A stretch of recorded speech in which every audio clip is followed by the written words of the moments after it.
I come before you today with a groundbreaking new idea. Romeo and Juliet, but anime. Wait, no. Romeo and Juliet, but anime, and not a one-to-one adaptation. No, that's not it. Romeo and Juliet, but anime, not a one-to-one adaptation, and with an obnoxiously long title. There we go. This right here is Kimi to Boku no Saigo no Senjou, Aruiwa Sekai ga Hajimaru Seisen. Or if you're me, Our Last Crusade or The Rise of a New World. It's the newest anime from Studio Silverlink, and it's co-directed by Shin Onuma, who's led many of Silverlink's productions over the past 10 years. Most notably, 2015's Chivalry of a Failed Knight, 2017's A Sister's All You Need, and last season's The Misfit of Demon King Academy, which I find incredibly funny. This is an Onuma stan account now, apparently. And you may be thinking, wow, that was a really long title. Well, the alternative English title of the series is The Last Battlefield Between You and I, or perhaps the beginning of the world's holy war. Why? Luckily, your abbreviation here is Kimisen, which is how I'll refer to it moving forward. Since we get at least one or two of these light novel adaptations with ridiculous titles every season now, I feel like most people have sort of just tuned them out and lumped them all together. This happened with World End, What Do You Do at the End of the World? Are You Busy? Will You Save Us? Back in spring 2017, which is an anime I absolutely adore. I'm not yet ready to put Kimisen up on the same level as World End, but as the title suggests, I do think it's worth checking out. Here's why.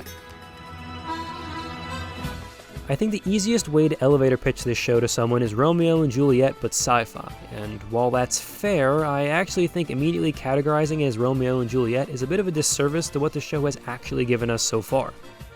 It's been able to sort of give us an interesting look at the classic science versus magic conflict through the lens of our two main characters. One from the science and modern weapon-based empire, and one from the magic-based kingdom of Nebulous.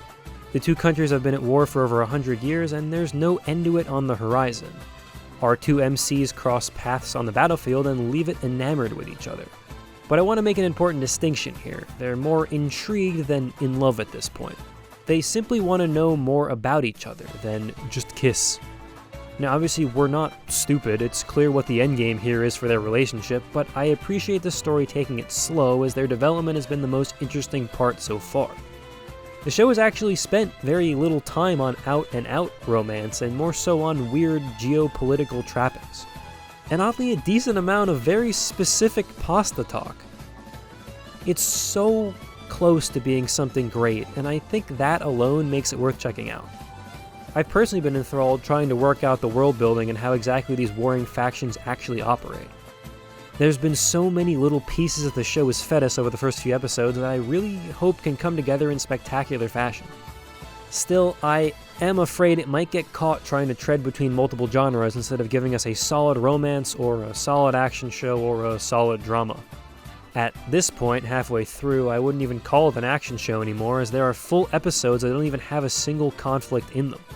There's a really cool fight within the first few episodes though, which also makes absolutely no sense plot-wise to me, so I think that's the best way I can describe this show so far, to be honest. The fights are actually my least favorite part, as they're fairly over the top, going against the slower paced and grounded scenes they've filled the show with. There also isn't a clear power scaling between weaponry and magic up to this point, so you kinda have no idea the actual flow of combat. This is then probably why the actual fights have been so few and far between, with more of a focus on dialogue. Given the type of show this feels like, I'm guessing the fights will still come fairly regularly, but I really do hope they keep the focus on the smaller individual storytelling, as that's what's kept me interested thus far. The story has taken an unexpected turn over the past couple of weeks and left me with no idea where it might be going, which is a plus in a genre where cliché plot points are the norm. Ultimately though, my biggest concern with the show is that we won't get a satisfying conclusion with just 13 episodes. And given that the light novel is still running, I think I'm going to be right on this one. I mean, a new volume literally dropped in conjunction with the first episode of the anime, so the best we can hope for at this point is a decent stopping point a la Chivalry. And that is why I'd like to add the caveat here that I'm more recommending this as a seasonal show, something to keep up with and spend a little bit of time on every week. If you're watching this video a year down the line, I'm not sure I'd say jump on this unless you know you're really into this sort of battle romance genre.